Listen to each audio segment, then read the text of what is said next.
Jorge Galindo, en Catalogne, il n'y a pas la confiance requise pour s'asseoir à une table et négocier. Dans un entretien au Monde, le sociologue et politologue espagnol Jorge Galindo revient sur le référendum catalan du 1er octobre.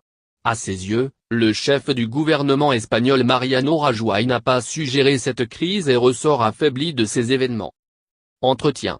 Jorge Galindo est un sociologue et politologue espagnol. Chercheur à l'Université de Genève, UNIGE, il a cofondé le site d'analyse politique Politicon. Il intervient régulièrement dans le quotidien El País et dans les médias audiovisuels espagnols. Que vous inspire la situation actuelle? Honnêtement, elle m'inspire de la tristesse et un profond sentiment de gâchis. Je suis convaincu que tout le monde va y perdre sur le long terme, même si certains peuvent en tirer quelques avantages politiques à court terme. Faut-il mettre en cause la politique conduite par Mariano Rajoy, président du gouvernement espagnol? Qu'en est-il de la Généralité de Catalogne, le gouvernement autonome catalan?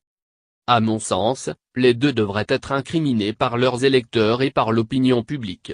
Voyons dans l'ordre chronologique. Premièrement, le gouvernement catalan appelle à un référendum d'autodétermination unilatérale et persévère tout en sachant qu'il est illégal, comme l'ont averti les juges et le parquet, s'érigeant de facto en, soi-disant, pouvoir constituant. Il sait aussi que, de fait, le vote n'est assorti d'aucune garantie et ne peut en aucun cas être jugé transparent. Deuxièmement, Rajoy semble avoir renoncé à l'action politique, sa seule stratégie étant de faire appliquer la loi jusqu'à ses dernières conséquences. En outre, la gestion des événements, dimanche 1er octobre, est loin d'avoir été parfaite, c'est le moins qu'on puisse dire.